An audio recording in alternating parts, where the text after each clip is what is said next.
Plymouth, Minnesota. You know, special occasion.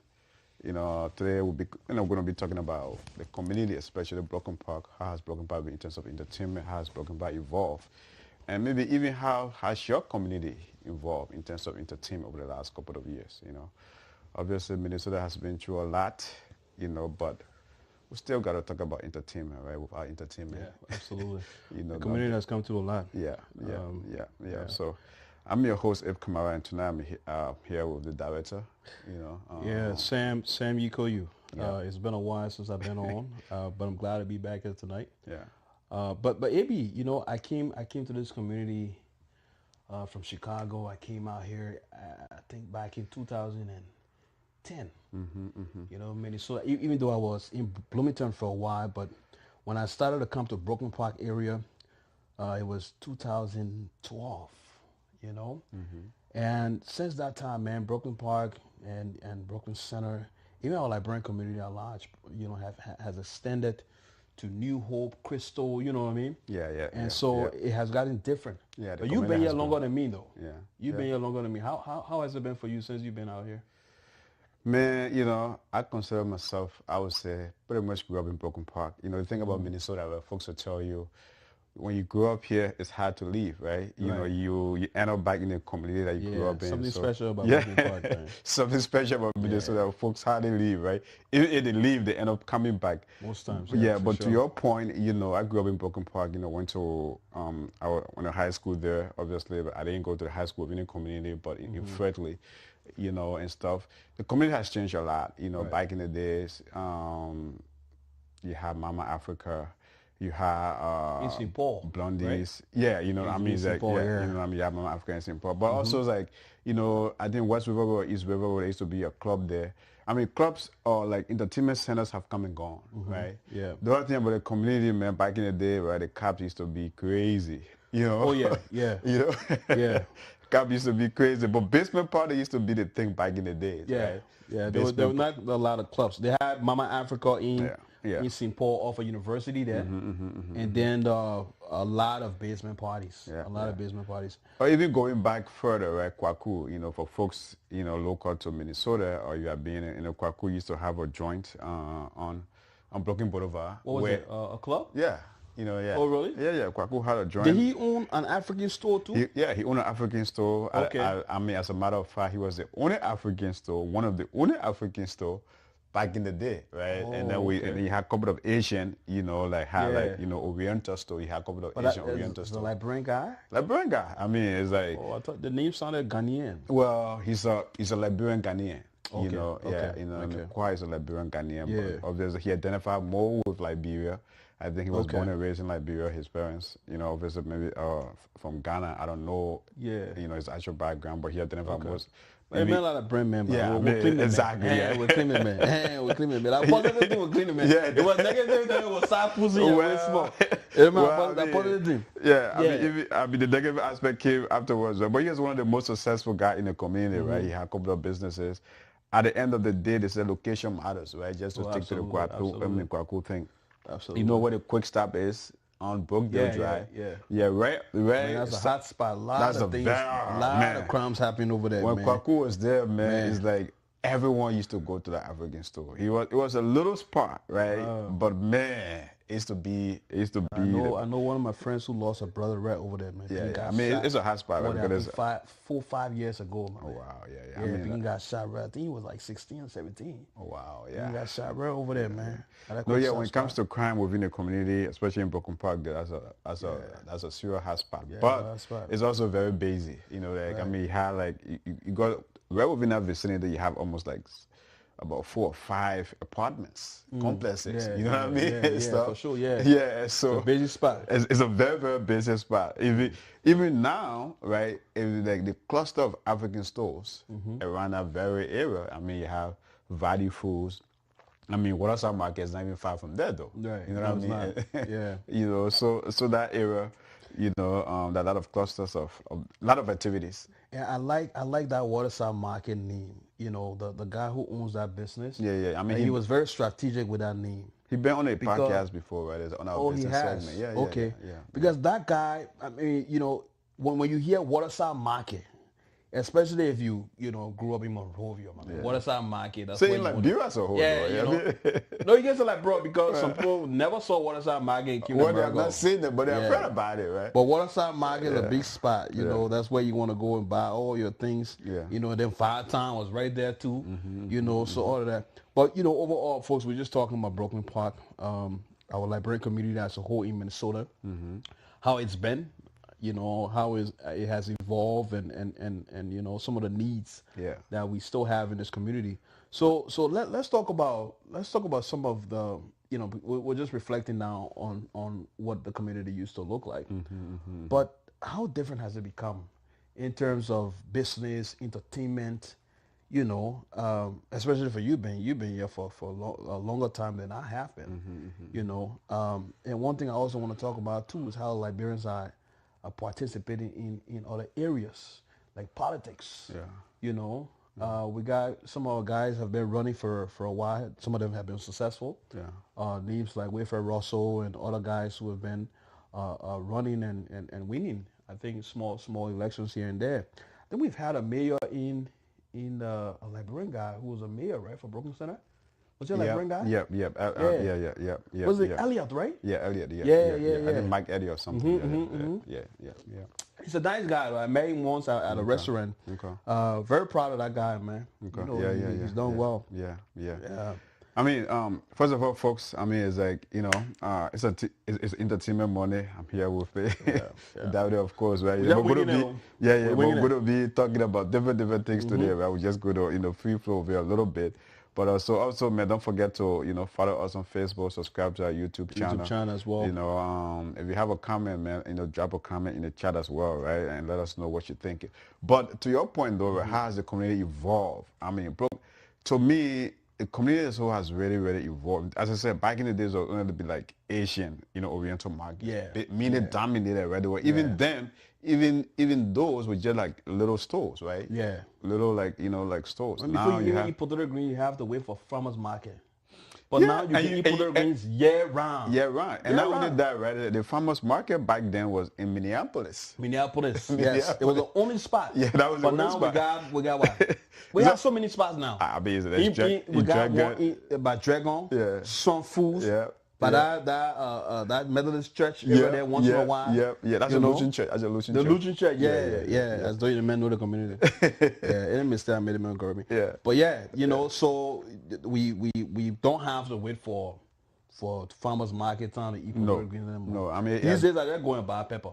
That's it. Exactly. Yeah. Yeah. I mean, and like, I think, and the immigrant community over the years, they have grown. I mean, people talk course. about, I know the Somalian have been in the news a lot. You know, the Hmong has been in the news a lot. But even like Liberians, where the community has really grown, you know, over the years, right?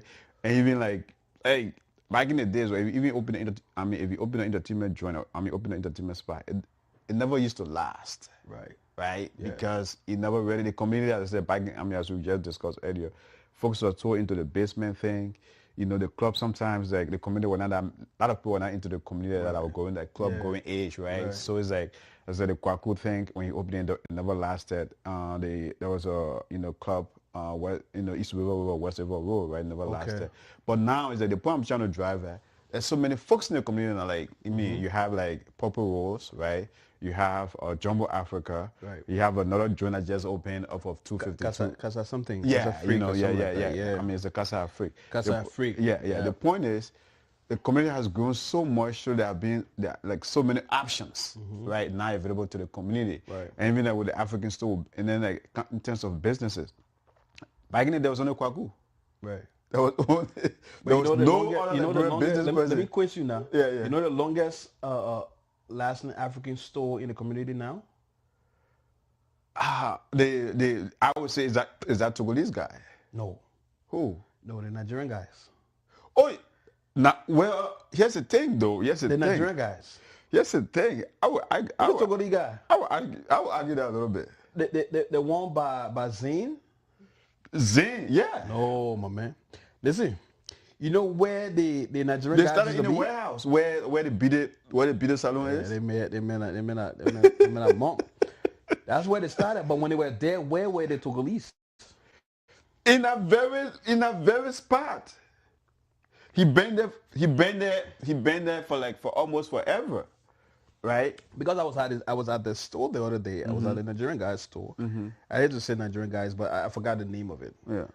But it's right there on, was that Waneka? No, it's like Kentucky. Kentucky. Yeah. I mean, it's Kentucky and Brooklyn Boulevard. Right man, I have the conversation with Kentucky. So I was in the store the other day and I asked him, I said, my man, I said, you guys been here for a long time. And I remember you guys used to be at the Cocoa Beauty. Yep. He said, yeah. I said, so then are you guys now the longest lasting African store so far in Brooklyn Park, in Brooklyn Center?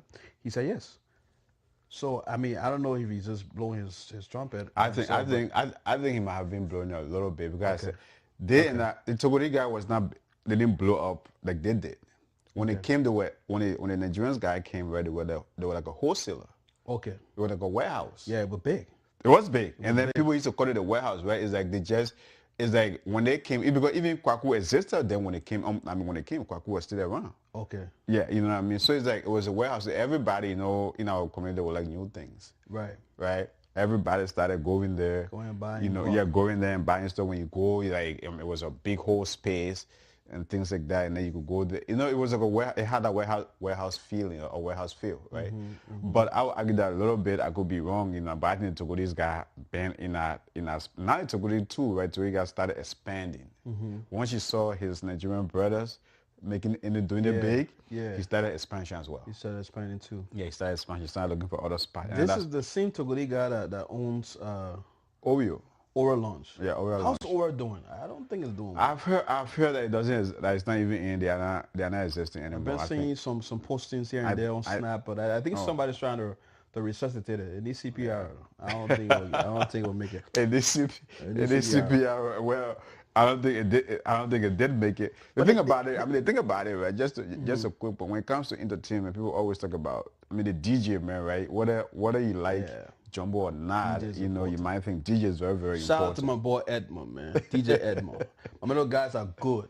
Man, we got to give it up to them. Yeah, these guys can do their thing. DJ Edmond is a very unique DJ, and I personally like the guy. He's a friend of mine, and not because of that alone, but the guy is he's a people's person. Okay. If Edmond sees you out there, once he's met you before, he will acknowledge you. Okay.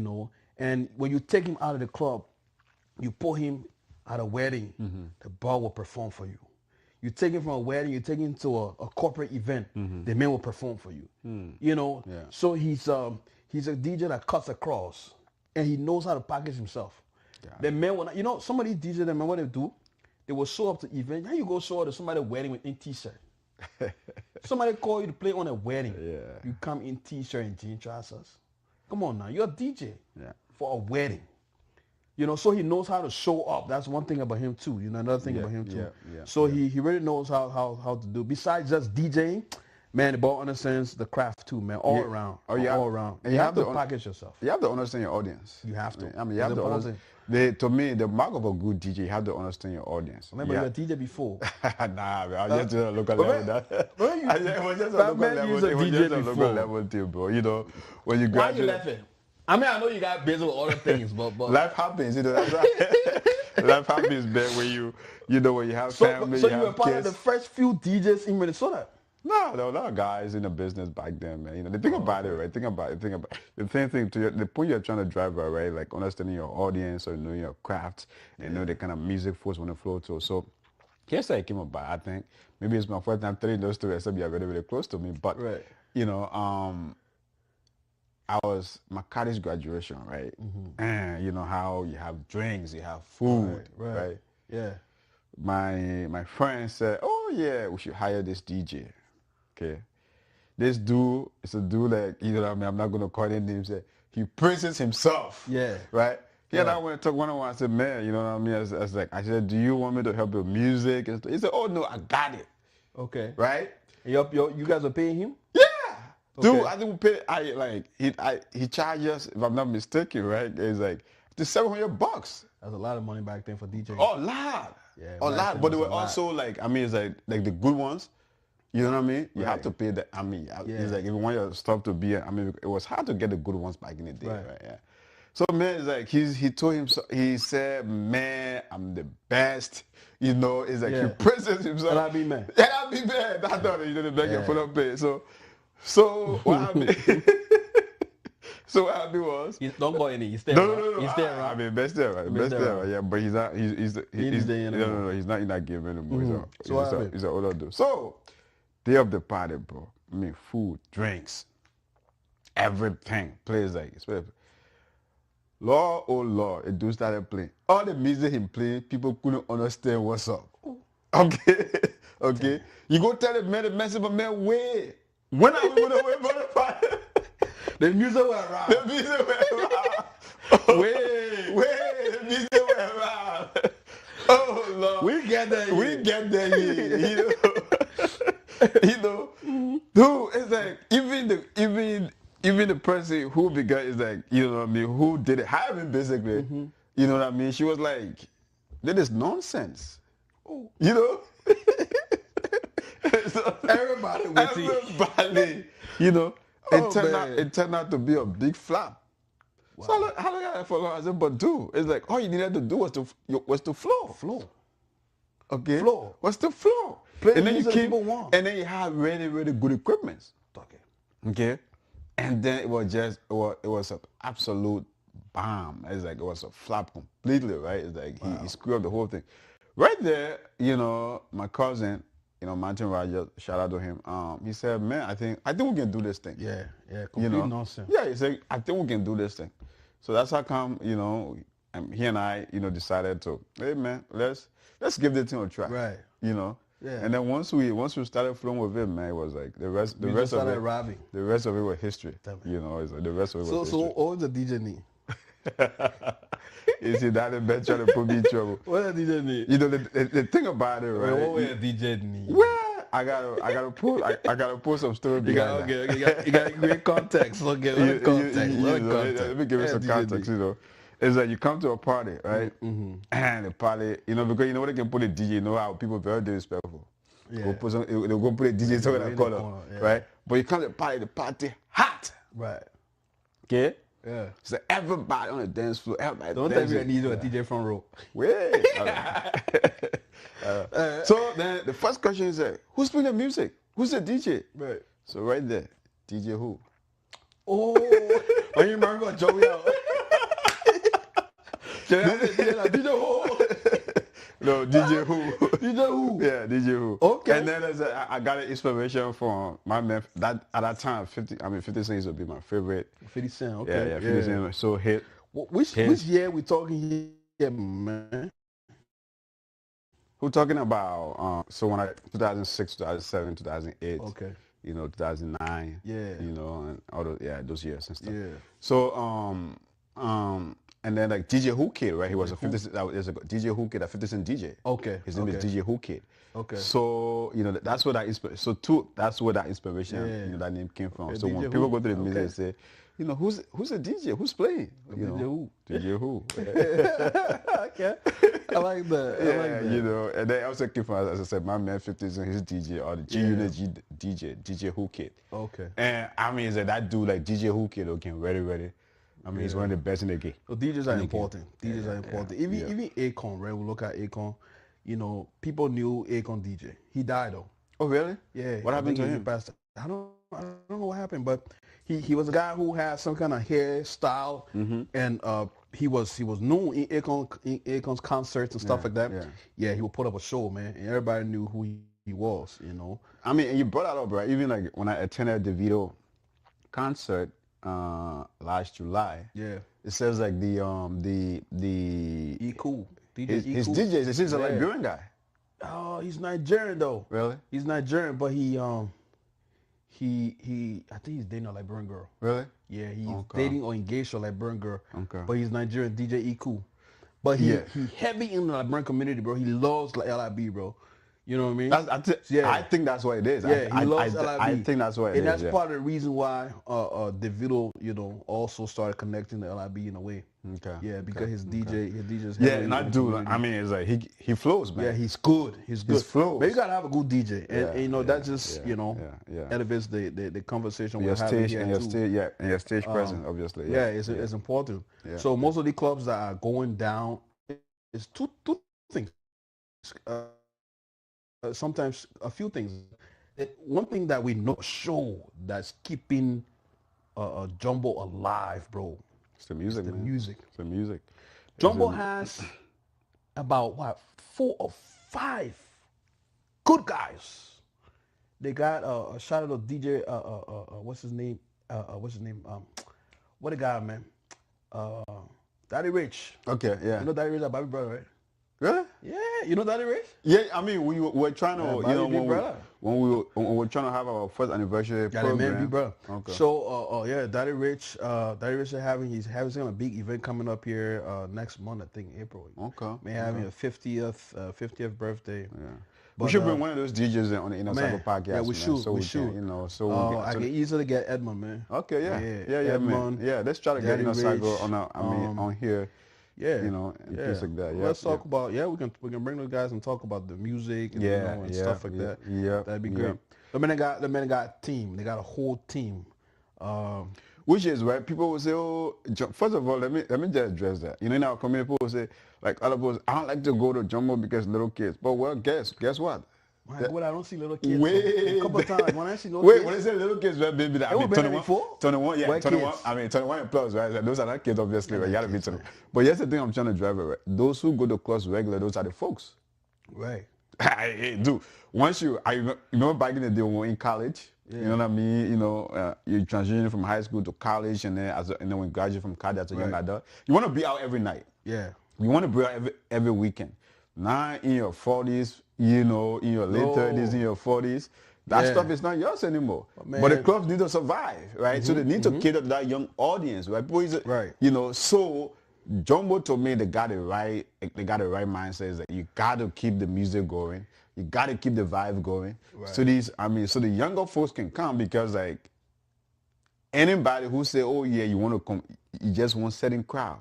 To me, it's like, you won't survive in the game. You won't survive in the game. You won't survive in the game because who's coming a lot more. You know what I mean? You got to cater to that audience. You have to cater to that audience regularly, because they are the one that have the energy. Yeah. And the thing about it, right, is that their purchasing power might not be great. Yeah.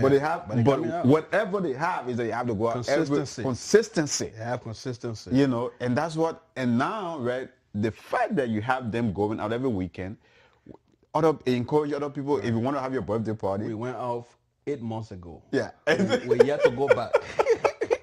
We're yet to go back. That's the thing, dude. You don't have the energy every weekend. Every weekend. Yeah. You know, every weekend. You know, you don't have the energy for that. You don't have the time for that. You know, your kids, and the thing about it, the other thing I like to bring up to people, right? When your kids start growing up, right, or maybe your brother kids or one of your relative kids, like you know him younger now, he's kind of about 22 or 23, 24. He's in the club all the time. When he see you, he's like, I'm saying, That's why when you go, you gotta be in VIP. You gotta be in VIP. Well, you gotta be in VIP. I love Jumbo, but Jumbo, and I think the thing our people need to welcome is our VIP. Maybe we need to set up. VIP too. VIP. Yeah. I mean, VIP I had a conversation with one of the guys one time about VIP. Yeah, VIP VIP should be VIP. Yeah, it shouldn't be VIP. Yeah. You know, folks come in there. You know, we should make VIP VIP. You know, I mean, and sometimes the entrances, right? Some other clubs, the VIP guests don't enter in the same, route or entrance that the regular folks use. Yeah. You know, VIP should be able to just go in their section where you don't even see them. You don't. That's what VIP. You don't even see them. When they're ready to leave, you don't even see them. No. Because I met some men who can be in the city and won't come outside. That don't people want to come outside. But when they think about how things are set up, they just say, no, let me stay back. Let me just stay in my crib. Or let me stay whatever. So government officials they can come out here. People want to come. But when the men come, they can't try it. Nah, they go there. Everybody can camera phone. These days, right? You know, we have said it many times on the Inner Cycle podcast that everybody now they are citizen journalists, right? Yeah, citizen journalists, and things like that. So that's to me, that's where they are losing you know, a That class, revenue source. that class. A lot of people in the Yeah, community that class. rather want to go out to those kind of environments, Yeah. right? You know, and things like that, but they don't want to Yeah, the VIP because is it's not wide open. providing. Anybody, like, I will tell you a story. A friend of mine came, you know, visiting from Philadelphia, you know, I mean, from the city of Berry Love, and went to Jumbo. You know, we're sitting with a couple of folks, you know, like, you know how Liberians do it, Right. you know. There was a girl sitting in our VIP, what they call VIP, whatever happy, right? So here my boss started, you know, Yeah. Floyd. Dude, it's like he has a couple of 5 dudes from nowhere, right? Came and pointed at her, right? The security guy kind of, I know that he bodies or stuff, let them in. He let him in. Oh, yeah. Boom, they came in. Go. Go. And he See. okay, and you tell me, and you call that stuff, and you call that crap, VIP. No security. VIP? No security. Come on, okay? No security. You know what I mean? So, No so yeah, security. so it's like, I mean, to your point, nobody want to go in that kind of environment. When you enter VIP, you're supposed to be secure. Yeah, very, very If secure. somebody doesn't have a VIP pass, they should not be able to even see you. No. You know, no. and there should be VIP. You know, There are people that say, even in the community, right, that are loaded. yeah. But because of the kind of job they're doing, or because of the kind of business they're doing, and Yeah, because just of stay away, their man. status in the away. community, or because of the kind of person they are, they won't like to show up, They you know, don't kind of, wanna show up. you know what I mean, for just everybody to And see they them. deserve to be happy too and party, man. They So we do. got to create a spot for them. You know, We yeah, gotta that's create an avenue that's, for them too that's, to come that's out. where I think the clubs, right, is like our lounges and our clubs, they need to work on it. If you are trying to open a spot, man, it's like, think about Right. exclusive VIP. Right. The VIP, the places we have right now, those are not VIPs. Right. Right? Think about exclusive VIP. You might think people might not want to come, but people will come. Right. You know, people will come. You know, those are the things that I like in the entertainment space, I think, in the community. Yeah. I think we've been doing well as a community, but there are more to do. And as I think about it too, you know, one of the things that is always on my mind is the fact that we do need something like a cultural center, right? A cultural center or a Liberian center, right? That Liberian center can have our Liberian headquarters, our Liberian community, you know, like what we have at OLM, can have OLM office, can have a cultural center where your kids and my kids can go and learn about certain things that they wouldn't have the opportunity to learn about if they were not in Liberia, you know, and so they can see those things, you know, in that area. We can have some of the old people, you know, our grandma and grandpa and who are here, go there and sit down there maybe on a Monday or Friday. I think you're Tell onto, these, I give think you're, some stories. yeah, you're onto something, and You that's know? that's one of the vision, you know, cycle the 501c organization has, right? Yeah. To build like a community and culture center for the community. Because, man, look, man, We desperately need that. we do. The community needs it, you know, especially like in light of everything that has happened in the community, or like over the last couple of months in terms of immigration crackdowns Yes. and all those stuff, Yes. right? It's like, I think there's a huge misconception about immigrants in this country. Yes. Right? Yes. Even that center you are talking about, that culture center you are talking about, will not only be available to the immigrant community, but Schools to will us, do field trips. field trips there. Yeah. Come and learn about different cultures, why people, you know, which countries immigrants are, you know, these immigrants are from, their culture, their way of life, the way they do what they do, right? Last Man, time, even talking about it so we can have a West African center, bro. that's what I'm saying. I mean, you're not just big. going to even talk about Go like, big. yeah, definitely. Go I mean, West the entire- African Center. Exactly, right? You know? It just, you know what I mean? Because like the last time when we had the police chief of Broken Park, you know, shout out to him.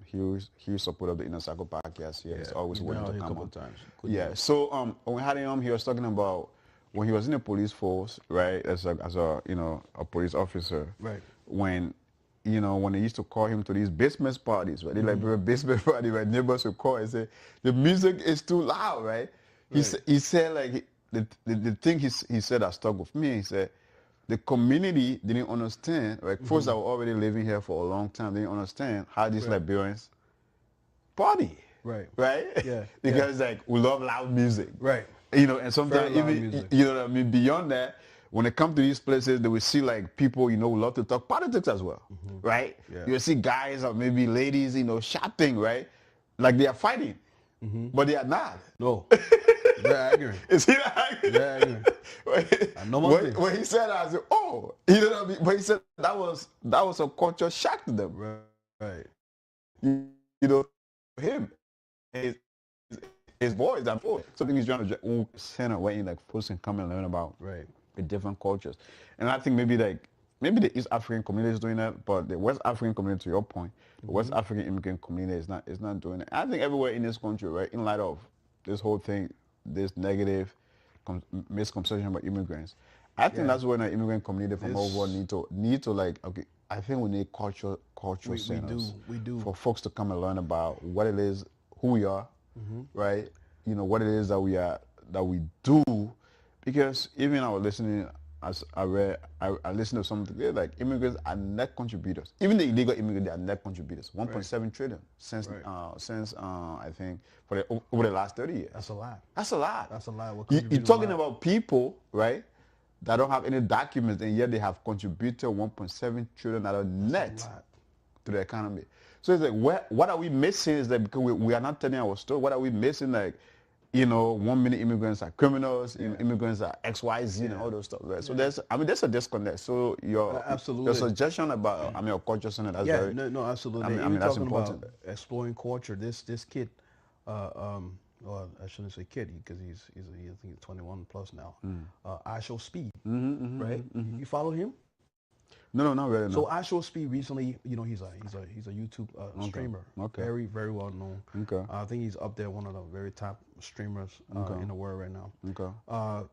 This dude did a tour in Africa for 21 days or 20 days. Wow. He toured about 21 African countries, bro. Man, including Liberia. Oh, wow. Yeah. Wow. And every time he was streaming, he had at least 50 million people live watching him. Man, that's big. There were people under his post, Americans, who were saying, wow, is that Africa? They went to Ethiopia. Yeah. I mean, even me, I didn't know Ethiopia was that developed. Oh, Addis Ababa. Oh, yeah. Man, I too got some education. Yeah, man, My man, some of the countries, man, I was so proud. I was so proud. But hey, when it got done, I'm like, bro, my man. Not the cheese or that up. Yeah, my man, some other countries, some African countries. But, you know, on a bigger scale, man, it was really an opportunity for Liberians, not Liberians, but, you know, people out here around the world to see and know what's happening in African countries. Because many people for too long have been told that Africans were still living in thatch houses. They were sleeping around with monkeys, running around with monkeys. You're playing with lions. You know what I mean? Yeah. But they got to see the other story, other part of Africa that was never told. Yeah. You know? So having a cultural center can also bring some education to our people. Yeah. Yeah. You know? And one thing too I want to touch on, you can say something else if you want to, but one thing too. To your culture, I mean, to the thing about it, we're not only providing education here to folks that are, you know, who are new to the culture, but even to our kids, man. Yeah. To our kids. Yeah. We having we are having kids here, we're having families here. Some of these kids, they might never make it to Africa. They might never go over there.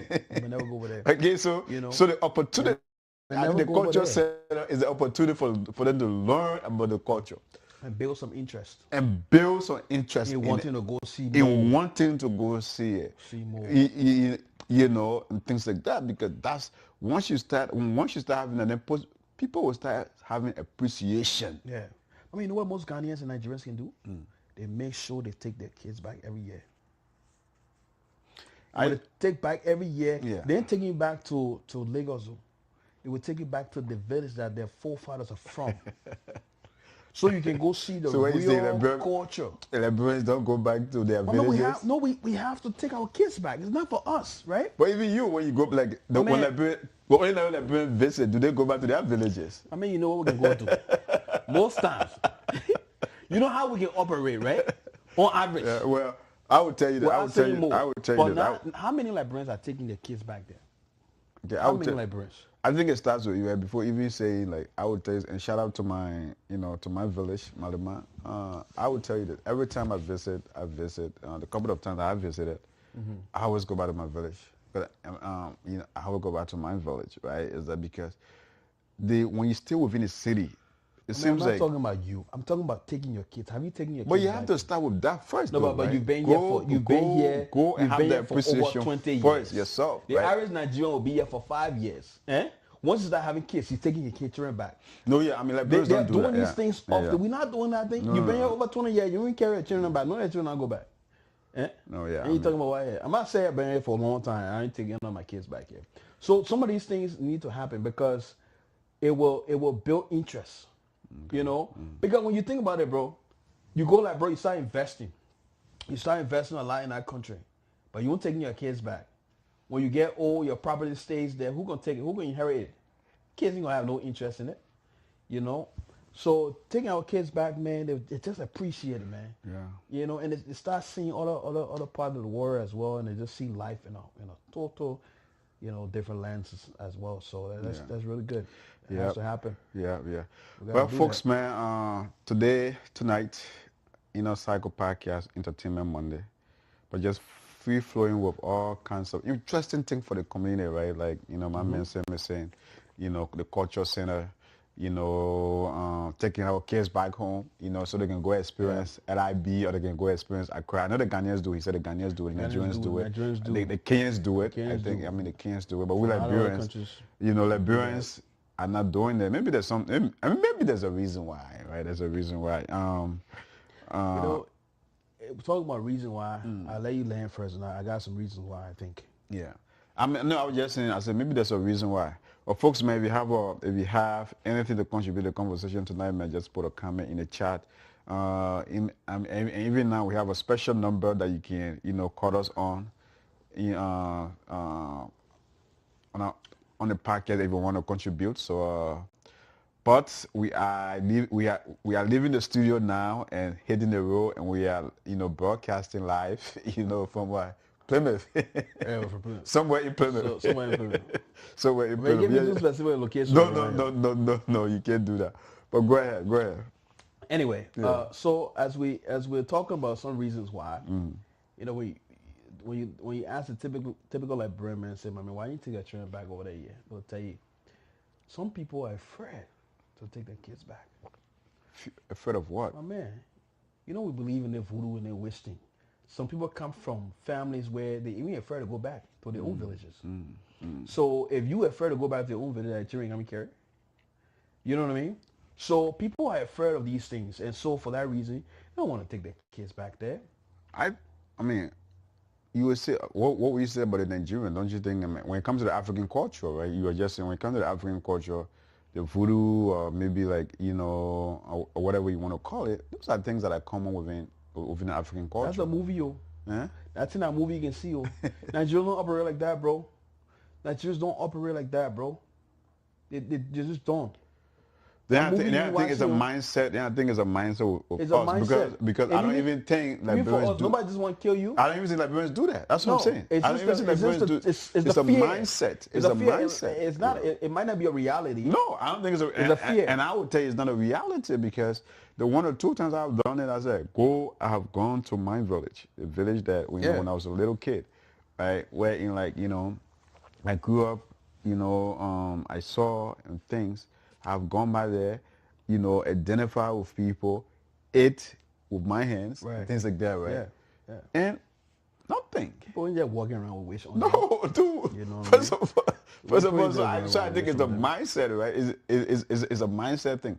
I don't think because, the point I was trying to drive over Nigeria or Ghana, you say, yeah, that movie, you see, they're not doing it. But it's the same thing. Nobody just going around like you are just trying to harm you or your family trying to harm you or kill you. Right. Things like that. No one's doing that, but So the fear might be the fear is there, but to use it as an excuse where you don't want to take your family back or you don't want to go back, or you don't want to take your kids back, I think that shouldn't be the case. Right. And just to come back to our community here, I think we talk about the needing a cultural center. We talk about the fact that it's important to also why in this community take our kids back. to see where we are from, where the forefathers are from as well, to connect with the culture and connect with the history. Yeah. But I also think that it's important to engage our kids in sports in this country. You know, get them involved in activities. Yeah. You know, I mean, the kids, and you would know what their talents are if you don't engage them into sports and other activities. Yeah, I mean, I think we have kind of discussed this on the Inner Circle podcast a couple of times. A lot of our immigrant parents are so busy, right? When I say busy, or they are not being intentional, about doing things for their kids, because you have to be intentional about it, right? We live in a world right now with social media, with electronics.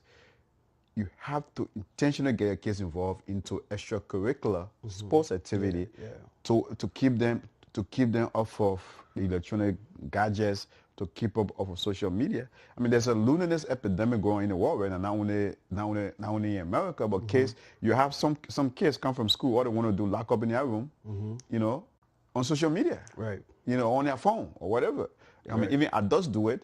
So the point that you're trying to drive, I think it is very, very important, no matter how busy your schedule is, to get your kids involved in something. They might say, like my youngest daughter right now, right? I got her in basketball and volleyball. She's not that good, but I told her, hey, you got to do it, you got to learn. She'll get better. That's what I'm saying, right? It's something, right? I say, hey, the more you do it, practice makes perfection. And so it's like it has to be something you have to teach your kids. My son, he's in basketball, right? He's like balling. Yeah, what I mean, and things like that. So you have to be.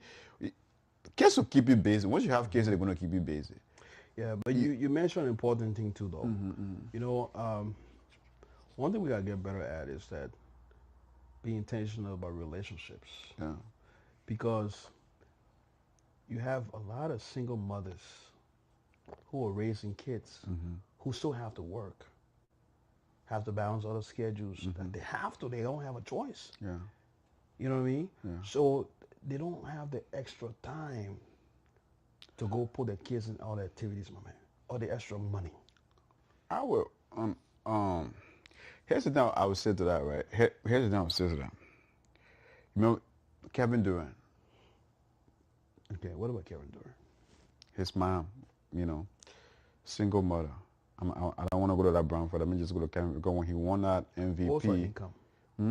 What's her income? She was. It's like the reason, and that's the story I'm trying to come to, right? The reason. Digging that story. You want to bring that story? You gotta really know that story. Well, I don't know what's her. We gotta know what she was doing for work. She was working mega jobs, bro.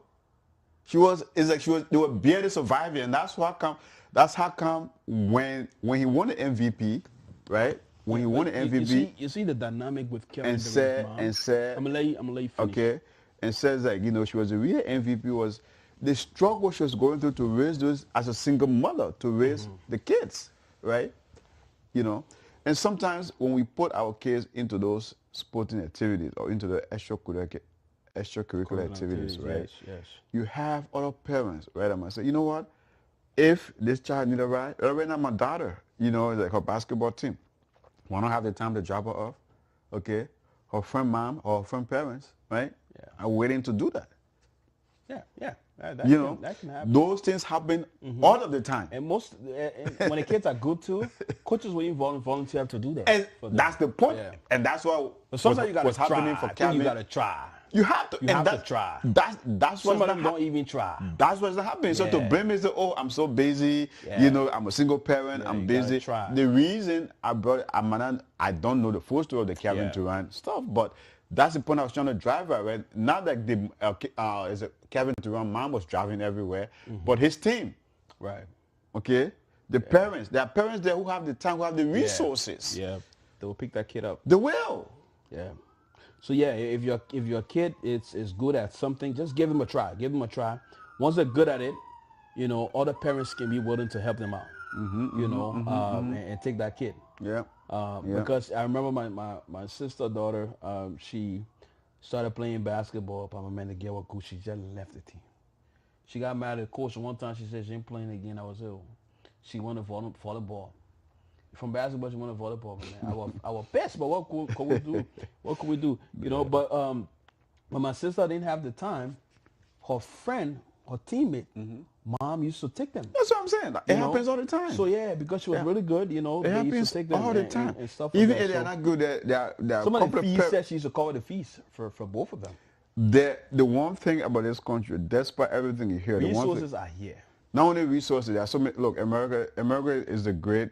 It's great. It's the greatest country because have a good network. people here.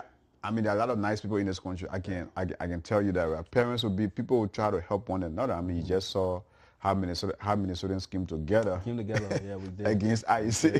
You know what I mean? It's ICE out everywhere. Yeah, we did. Things like that. Really But proud of Minnesota, man. Shout out to Minnesota. yeah, definitely. Yeah. But man, it's been a great conversation, man. Right? Just talking about the various things and everything, entertainment in the community. Yeah. But the last point I want to bring up, man. We got 20 more minutes, though. How many minutes? We got 20 more minutes. 20 more minutes. Okay, we still got an hour. The other thing I want to bring up, man. I think you have all these clubs in the community. You have the Jumbo, you have the Oreo. I don't know whether they are still there, or Casa Afrique, or Purple Rose and stuff like that. But you don't have a sports bar, man. You know how you just want to go to a bar? Yeah, you just want to go to a bar. But we got all the sports bar here. So what do you think we need? You need an African style sports bar. Okay, so what would that look like? It's the Palm Channel driver. You go there, right?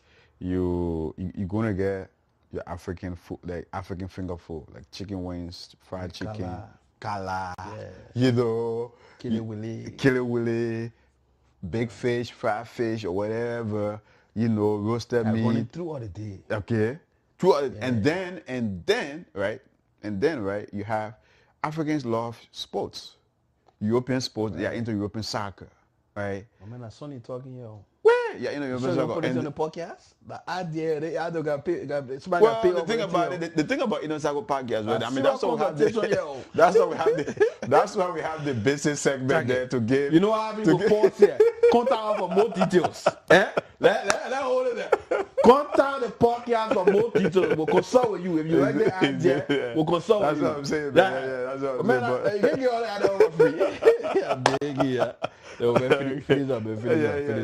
No, yeah, but that's the thing. You know, we need to diversify the community, absolutely. You know, and things like that. But because, hey, man, like, I love traveling, right? When you travel, it's not only, it's a lot of immigrant communities in this country that are missing certain things. I mean, shout out to Philadelphia, man. I love Philly. Man, I haven't been to Philly. You have to go to Philly, right? Philly, man. Yeah, the thing I love about Philly, right, is like you have a late entertainment spot. They got it, Bowman Bridge.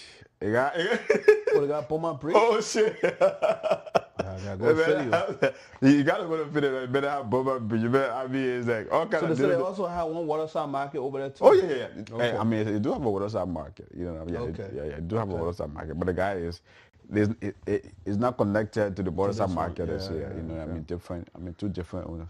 Okay. We've been trying to see what we can bring on the business segment as well. Okay. Yeah.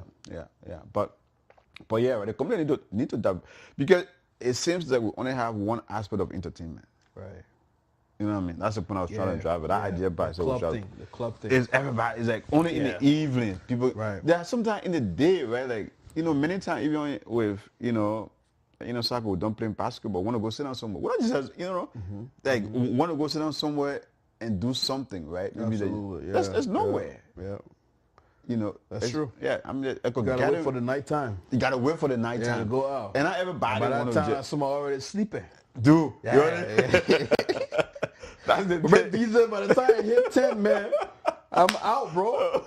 You're on the Dakar. Yeah. That's the thing, right? That's the thing. Yeah. You know, it's crazy. That's and the then thing. we need places too that are family friendly. Exactly. You know, because our kids can't go to the the kids can go, and that's what I'm saying. Like right now, the only thing that is catering to, because look, for me, like, shout out to Miss B, right? The business segment that we do every Wednesday on the Inner Circle Podcast. Yeah. We need to start like exploring how can we get into different ventures, different businesses, right? We love entertainment in our community, but how can we have like Sky Zone? Sky Zone is catering to everybody. Like, things our kids used to do back, or we used to do back when as kids. If you can open Right. the entertainment specific area, not that it doesn't have to be that specific to them, right? Right. But something that your kids can go there, maybe like, your point about the cultural center later, right? It's an entertainment spot for them, but also kind of a connecting, Yeah. Educate back them on- too. Exactly. About the history. Exactly. I mean, we don't have things. We want to do entertainment. It's the club or restaurant. Yeah. Right. So I also think that we need to do a better job with becoming a part, assimilation, becoming a part of America. Yeah. Some people been here for 20 plus years, but it's just living in the Liberian community. Yeah. They have not been able to live outside of that community. They don't travel. I mean, if you ask the typical Liberian guy, how many friends you got, and how diverse I had never worry your friendship. Your network. Yeah. they will tell you, they only got Liberian men. You know what I mean? Yeah. How many Liberian guys got white friends? Yeah. Got African American friends? Yeah. You know what I mean? We need to be able to step out of our network, because you can't find everything in your community. Nah. No. You know? Yeah, yeah. When sometimes the resources you need, the ideas you need, you're not going to find it. So this is why we are always doing the same kind of thing. Every year in, year out. Decades and decades out, we're doing the same thing. Because we're not reaching out, expanding our networks. Yeah. That's something we need to get better at. Our kids will be able to do that though. But we have not been able to find that as a stronghold. And that's why even like the reason why we are not successful in politics, in business, the point he's trying to drive at there, I think, I just learned a few days, right, through the whole immigration stuff, right? The number of Somalians that are here, almost the same number of Liberians that are here. Is that right? Yeah. Wow. All the noise about, there's so many Somalians, it's like, no. Wow, it's about the same. It's about the same. Wow. Right? It's the same way how you hear, like, Minnesota has the largest population of Liberians within the diaspora.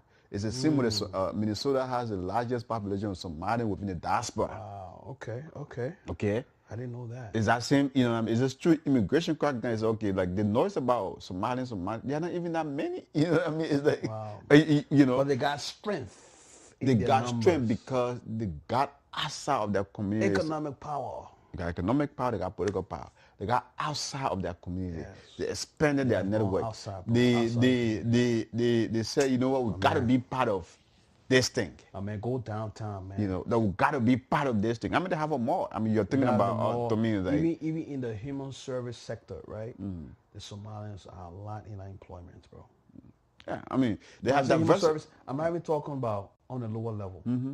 Oh, On yeah. a higher level. Oh, yeah. I mean, it's like... With Hennepin County, bro, they're out there a lot in these county employments, and so they understand the network. They're bringing their people in, and that's another thing we need to do better at. We need to do better with holding the hands of others and pulling them into places that we are. A lot of community organizations. Just not call you all right, but you see a lot of Liberians, bro. When they're successful in a spot, they will be so excited to know that they're the only Liberian working there. That's an accomplishment. No, it's not. It's a mindset thing, though. If you can help 10 other Liberians come into the space that you're in, you know what I mean? And then look back and be like, yeah, over these 20 years I've worked at this place, I was able to bring 10 Liberians in these doors. You know what I mean? And look today where they are. That should be the way to look at things, man. What were you saying? I mean, first of all, just to do that, it's the same mindset thing you talked about earlier, right? Where how, Liberians are afraid to take their kids back home, they're afraid to go home because of which. It might kind of have to do with that. But what I was saying, another Undermining? Yeah. Yeah, undermining each other, yeah. Okay. We'll do that too.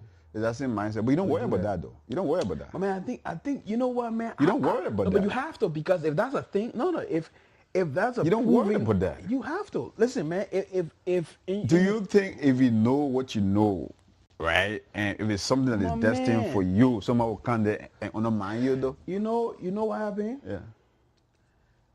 Take a Liberian man, put him here to work with some white people, right? I say again, so white people. I ain't working with so white people. So Caucasian. I was just trying to say. Yeah, so Caucasian. I do my like Brentwood. So white people, right?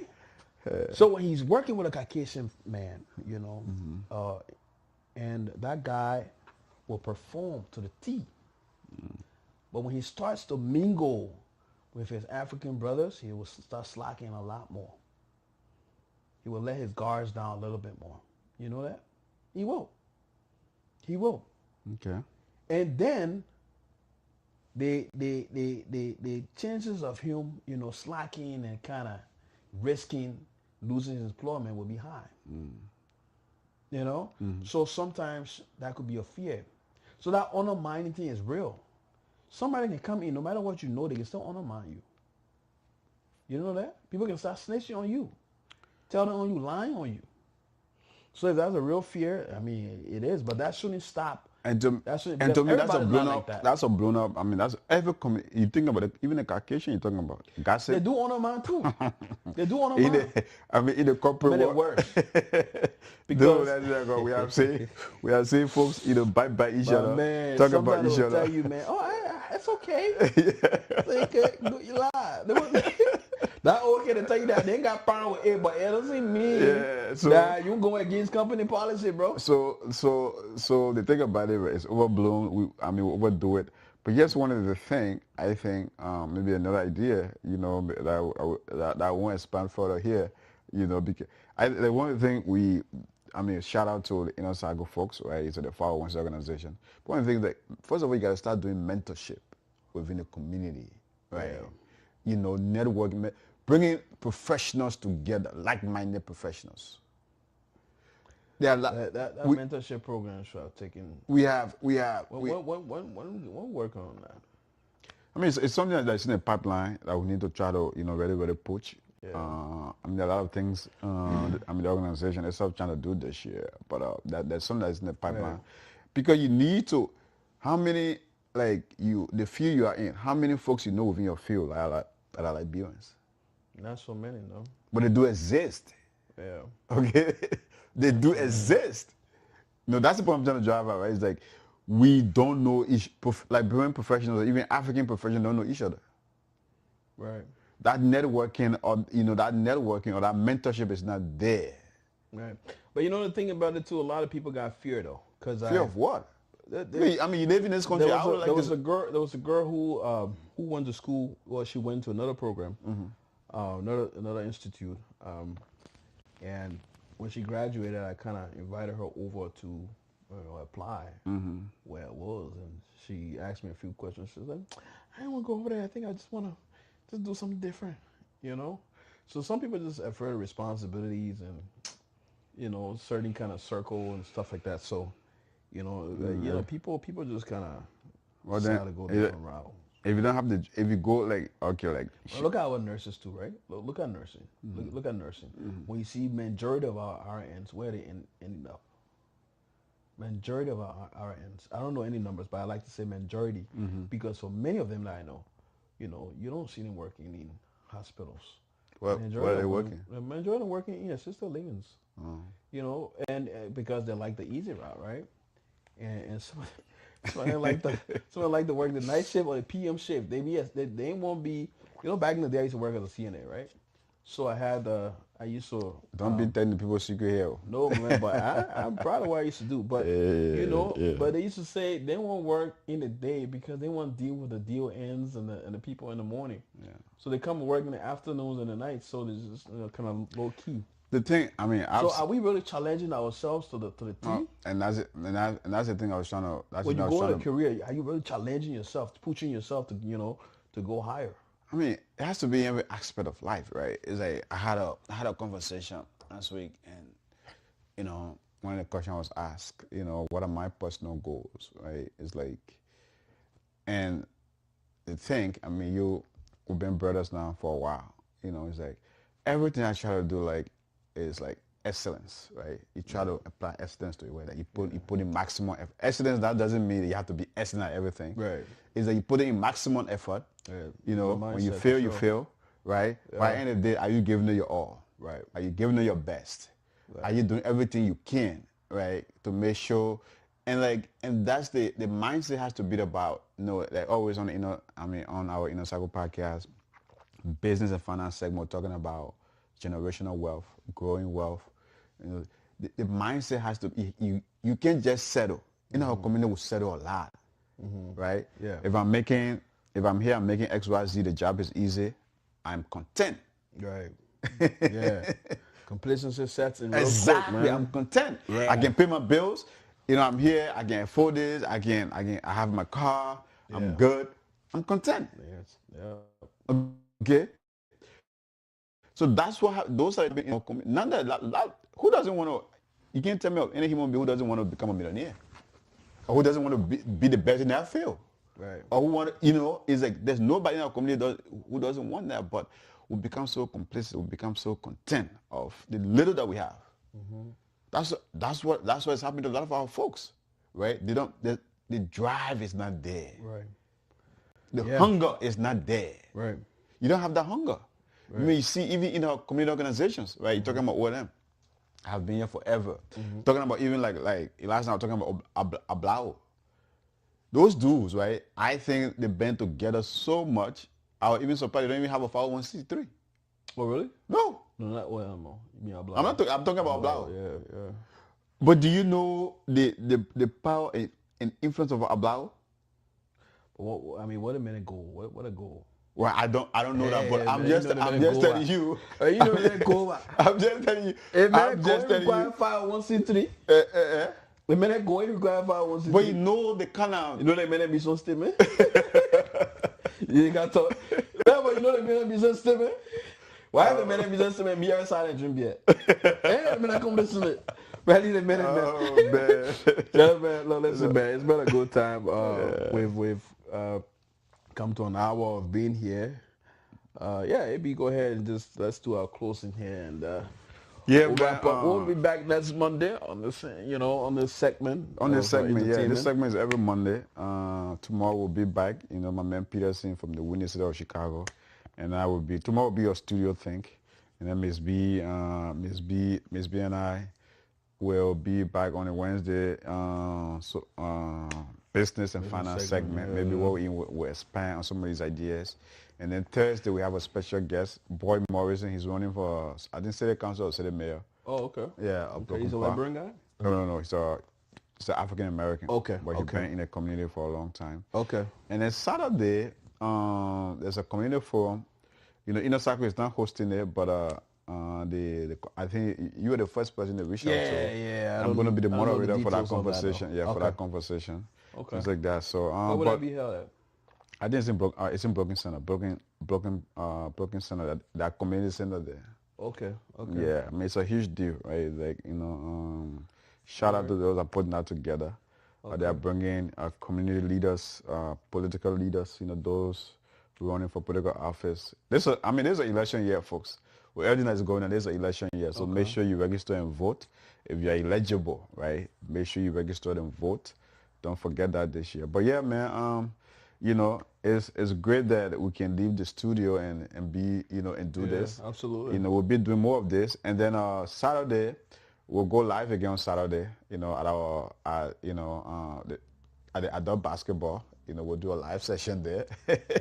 Yeah, absolutely. Just to talk to guys, right? Because that's mental health, man. First of all, no, for sure. Yeah, that's a mental health right there. Every Saturday morning. Is February Mental Health Month, or when is that, April? I think it's April, right? I should know that. I'm in mental health. I think either April or May, one of those months, I think it's either April or May. Or it crossover. Yeah, it crossover. Yeah. But it's been doing great in this segment with you tonight. Today, man. Absolutely, man. It's been great having you. Yeah, definitely. It's been a great conversation. I know we've been all over the place, but really, really great conversation. It's good. It's good. So, I think we will try to, get rolling again with the social segment. Yeah, we should do that on Friday. We can sit down. On the couch again, instead of maybe being in studio, we can get out and go somewhere, sipping beers and wines and having a conversation and just flow. That's social segment. Absolutely. So we can, if even Even not every Friday, but maybe once or Once in a while. Once in a while, we should. I You mean, we should know, do that. jump on the topic and Yeah, we discuss it. should do that social stuff because that's helpful Yeah. with people mental health too, right? Yeah. Not everybody want to be listening to Seattle. They also want to listen to Wayne, you know. I call Nia To Wayne, you know me. I didn't job Let me names. call You know? out Neil. And look, folks, we want to say thank you for being there Yeah. while we were here. We'll see you again soon. Yep, definitely. Thank you folks. very much, and you have a good night. Yep.